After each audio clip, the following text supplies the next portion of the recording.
والذين آمنوا وعملوا الصالحات بلان شێوەکەیتر کۆمەڵەکەیتر پۆلەکەیتر کە بەرامبەر ئەم پۆلە کافرن والذين آمنوا وعملوا الصالحات سندخلهم جنات تجري من تحتها الأنهار ئەوەشیان حتما ئەیان خەینە ناو بەهەشتێکەوە کەوا ڕووبار بەژێریە ئەڕوا خالدين فيها هەتا تیایە نەمرن بەو شێوێش لە بەهەشتا ئەمێنەوە لهم فيها أزواج مطهرة وندخلهم ظلا ظليلا ئەو ئافرەتانی کە لە پیاوی مسلمانی ژماراکرێنەوە لە قیامەتا ئەدرێ پێیان لە بەهەشتا ئەوانن کە ئیتر عادەی مانگانیان بەسەرا نایە نیفاسیان نییە پاک کراونەتەوە خوای پەروەردگارە فەرمێ مطهرە و ئەو خوشکە مسلمانەش کە شووی کردەوە بە مێردەکەی و لە ژیانە پێکەوە بوون و لە قیامەتا خوای گەورە ئەیانگەێنێتەوە بە یەکتر و جا فەرمێ وألحقنا بهم ذريتهم ذريەتەکەشیان هەر بە یەکترێ ئەیانگەێنێتەوە ئەوێ ئەمانەی کە بۆ ئەم پیاوەن ئەبنەوە بە کارەکەر لە بەردەستی ئەو ئافرەتە مسلمانەیە کە لە ڕۆژی قیامەت هەیە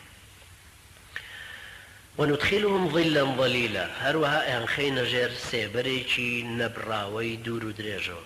ئینسان طبعا دائما ئەمانە شتێکی نەفسین ئینسان بە تەبیعەتی حاڵ کە خانوو دروستەکە حەزەکە لەسەر کانیاوێک دروستیکە حەزەکە لەسەر ڕووبارێک بێ حەزەکە شورفەیەکی بێ ئاوتارمەیەکی هەبێت چوو بێتە پێش و کۆرنیشێک دەرچوو بێ بۆ پێشەوە کە زیاتر بیبینێ اینجا شتێکی نەفسیشە ئینسان لەگەڵ کتێب خوێندنەوەیە بۆ نمونە ئینسان کە کتێبە خوێنێتەوە لە نزیکی پەنجەرەیەکە طبیەن خۆی وایە ئینسان کە کتێبە خوێنێتەوە نزیکی پەنجەرەیەکە جارجارە کە ئاوا سەیرەکە چاو هەڵەبڕێ دوای 10 دقیقە جارێک چاو هەڵەبڕێ بورەی پێڵێن یعنی مرکزی دیدی ئاوا بە شێوەیەکی لە بزینەی ئەڕوا بۆ دوورتر چاوەکانی ئیسراحەتترەکەن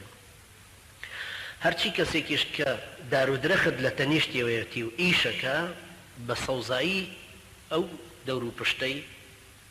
نفسیەن زیاتر تەشجیعترە بێ لەسەر ئیشکردن پار دراسەیەکم خوێندەوە لە نەرویج لەسەر ئەو مۆزەفانەی کە ئینجانە و گوڵ و ڕێحانە شتێک سەوزەیەک لە بەردەمیانە هەیە لە دایرەکانیانە چونکە لە وڵاتە طەبیعی ڕۆژ کەمە هەوڵەدەن زۆر ئەو ڕووەکانەی کە زۆر پێویستیان بە تیشکی ڕۆژ نییە لە تەنیشتی مۆزەفەکانەوە دائەنرێن ئەو مۆزەفەی کە ئەو ئینجانانەی لە نزیکە سەوزە و گوڵی لە بەردەست دەمایە لە 115 ئینتاجی زۆرتر بوو لەوانەی کە لە بەردەستیانە نییە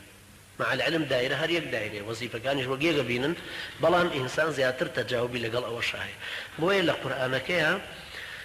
كلايني إنساني باس كردو إنساني مسلمان يقود ويبيشان داون كبيغمبرانا إما هلني تشجيع مانك هان مانا دابو أويك وكو أم بيغمبر عزيزانا صبر بقرين لسر رقا ومعاناتي الرقا